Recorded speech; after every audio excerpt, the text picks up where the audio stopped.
Okay, let's see. It is 5:21, which means I got 40 minutes to get dressed because I am going to the Funny Bone tonight. I can't wait, right? And here's the kicker. I am going to see Sommore. Y'all know Sommore. Sommore. All right. Now, I can honestly tell you that this is not the first time that I went to go see Sommore. Okay. I actually seen her back in 2011, and that was in Victorville, California. And so, as I was making the purchase for these tickets a couple of weeks ago, or when I looked into, the whole show, a couple of weeks ago, I was like, I remember the first time that I went to go see some more, right? And it's been 15 years. It's been almost 15 years to the date. So, what I decided to do is do a little story time while I get dressed to go see some more. Okay. I got about 30 minutes or so to really get this thing down packed. And so since I'm still trying to figure out how to do my whole makeup and get dressed while I'm talking, I haven't got that down packed yet. But what I will do is a voiceover to this while I'm getting dressed, because this is a story you do not want to miss. Watch me. Let's begin. Oh, I am Queen Yashika of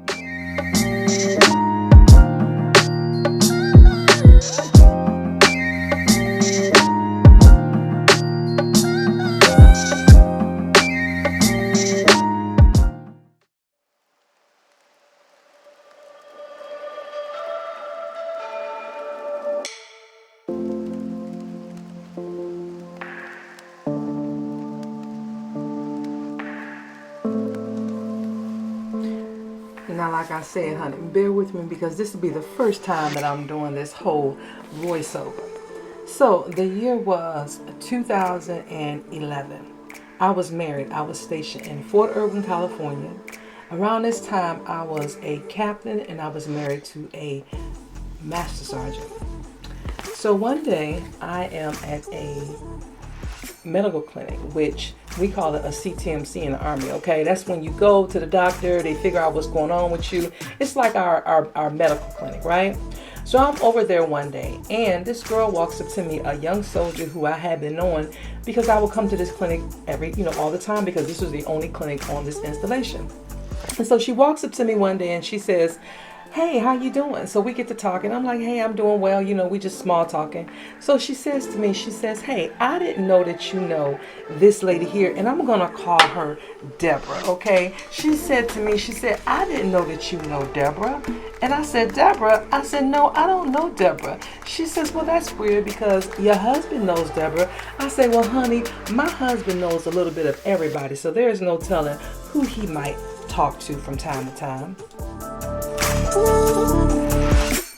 So just as I left up out of this clinic, this made me a little bit curious because I decided to go ahead and call my husband. I said, "Hey, do you know Deborah?"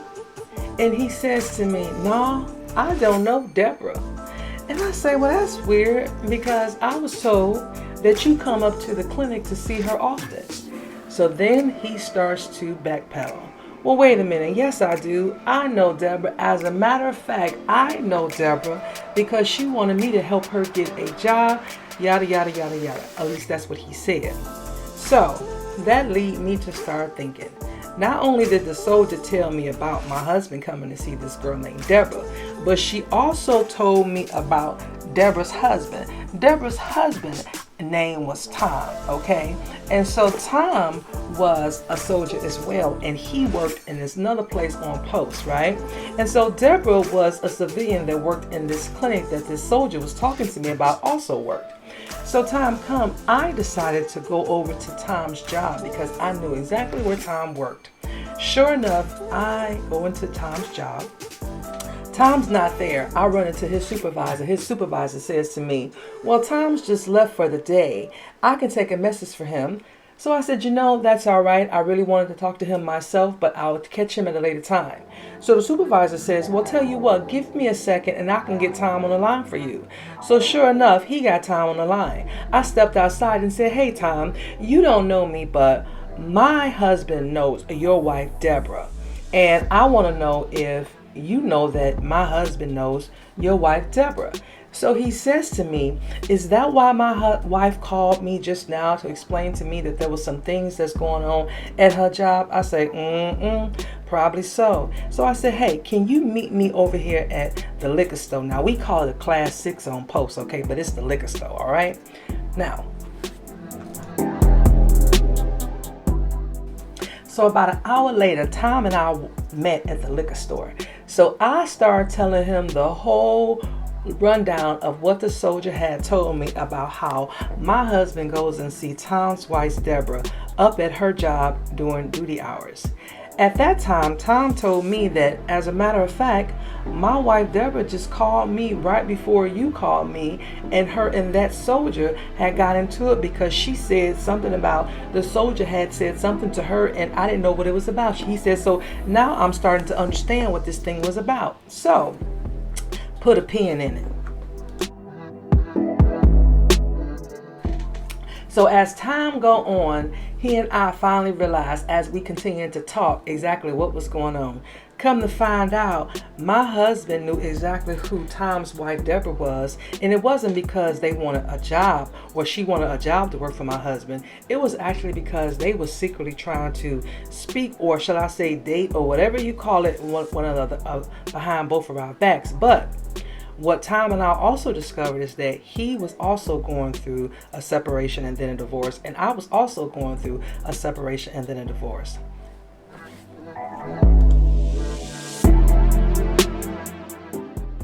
But when I tell you, for about a whole 2 weeks or so, things hit the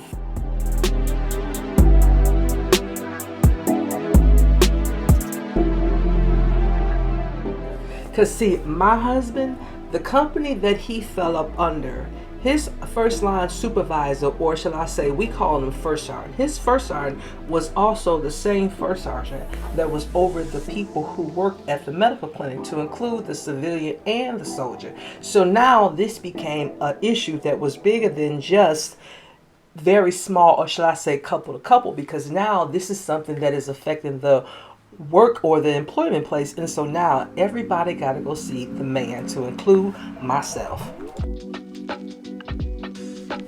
I go see the first sergeant. Here I am as an officer, and if you know anything about the military, usually officers do not have to report to an NCO, but in this case I had to go and let him know what was going on because he wanted to know my side of the story.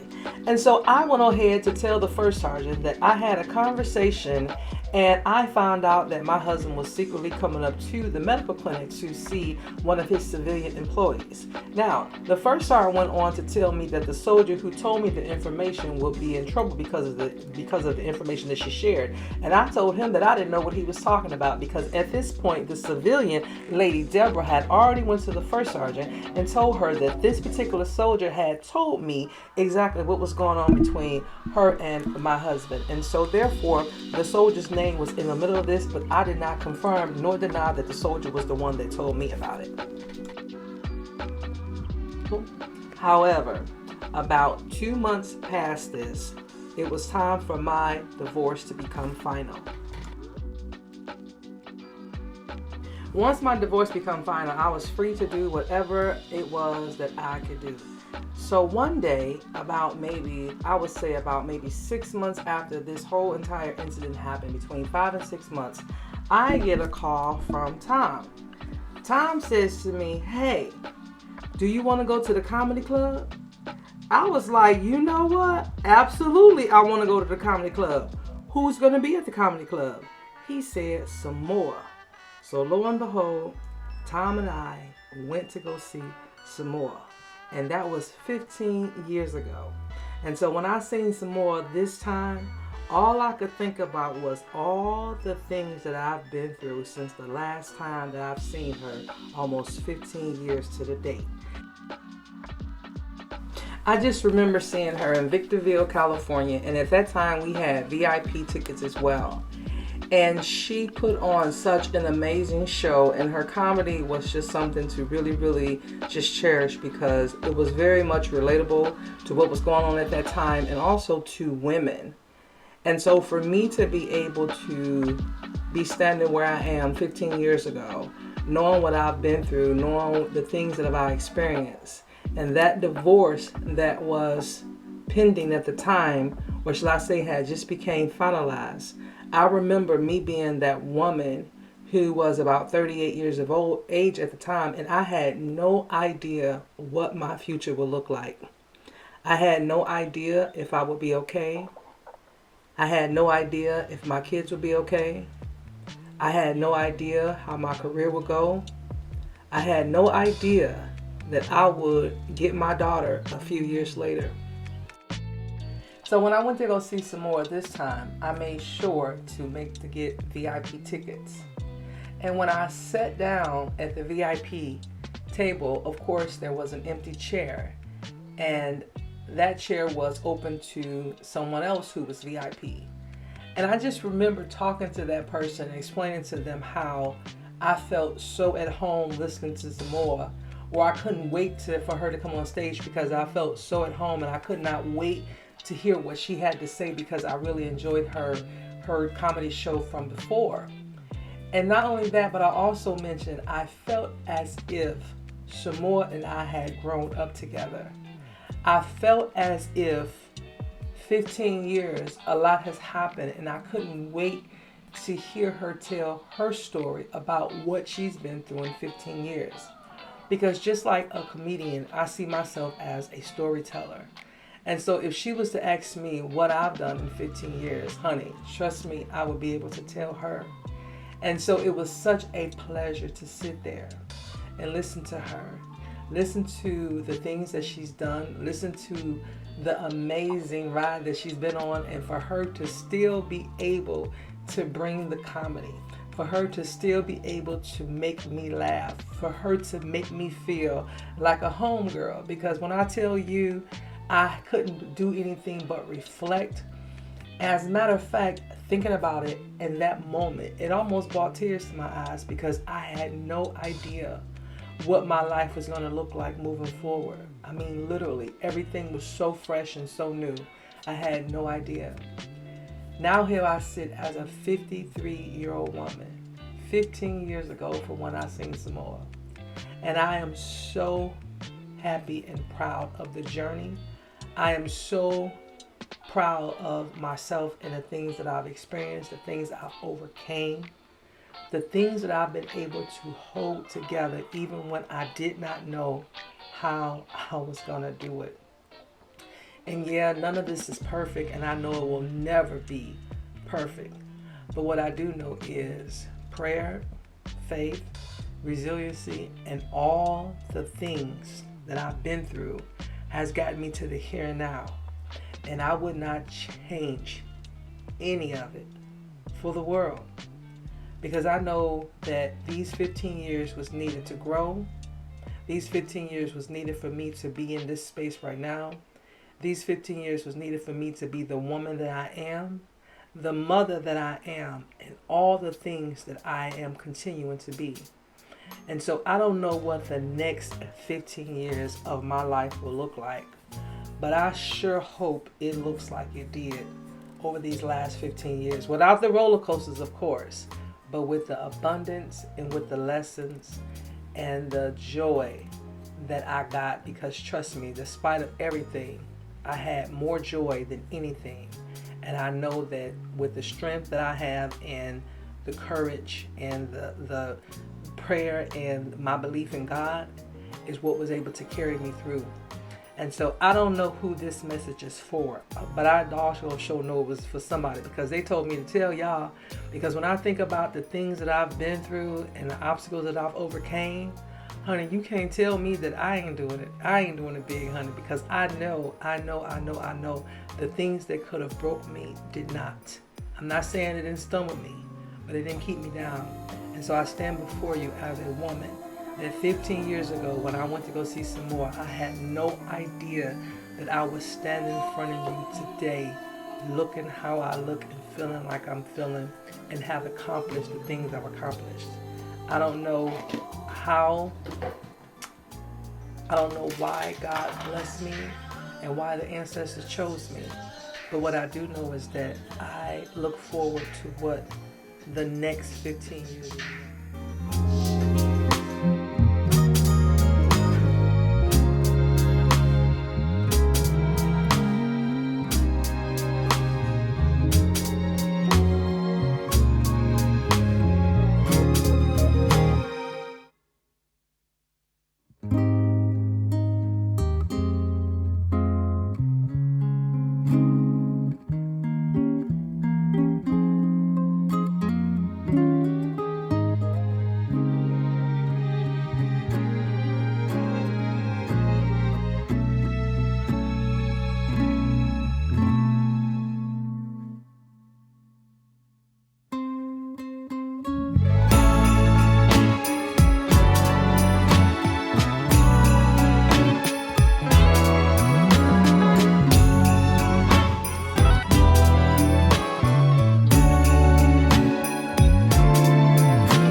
To the left. To the left.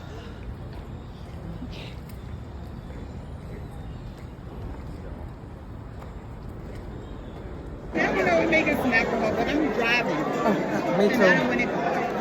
Me too, girl. By the time I leave up out of here, listen, I'm 180 pounds, honey. That one little wine. But see, the thing is, I have a distance to go. I have an hour to drive. Yeah. You know, it's the holiday. Yeah. Yeah. You're right. Are you driving? Be responsible. Yeah. You're driving? Are you driving far? No. I just go 15 minutes up the road. Yeah, just 15 minutes up the road. When I leave here, can we get the lights up in the room? Thank you.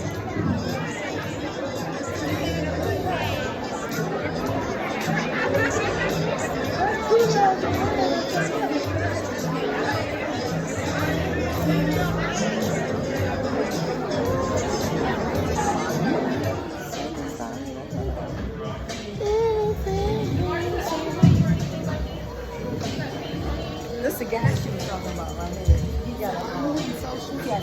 Yes. All of them, either Yashika Foster or Hood Parenting. So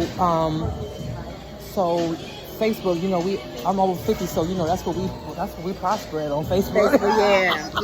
I don't be on Facebook like that. Yeah, a little bit. Yeah, the young kids is on the rest of them. Us older people, we on Facebook more so than anything else. Okay. Yep.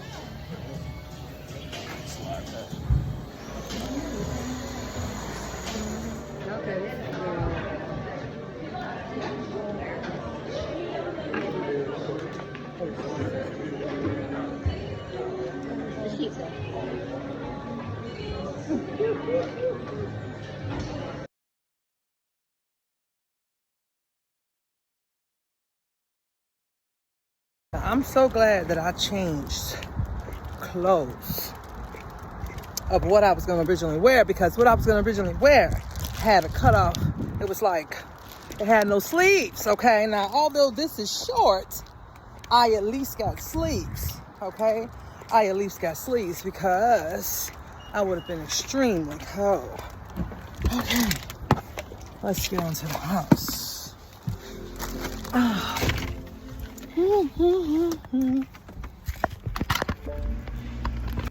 Oh, I am so glad I changed my outfit. Had I not changed my outfit, do you know how cold I would have been? Oh my goodness, it was extremely. Like, I'm so glad I changed my clothes. Because if I had kept on the dress that I was gonna wear, do you understand how cold I would have been? I would have been extremely cold. I would have been extremely cold. I'm so glad I changed my outfit. My knee is killing me. I'm gonna have to reconsider my outfit for tomorrow if this weather stays the way that it is, because clearly I cannot wear it.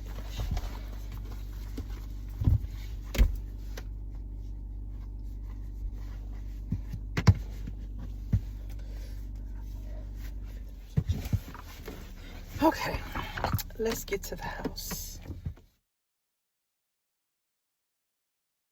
One time, and we sat over there, and I saw you last night, girl. I took a picture with you too. Thank you for coming to town, honey. Look,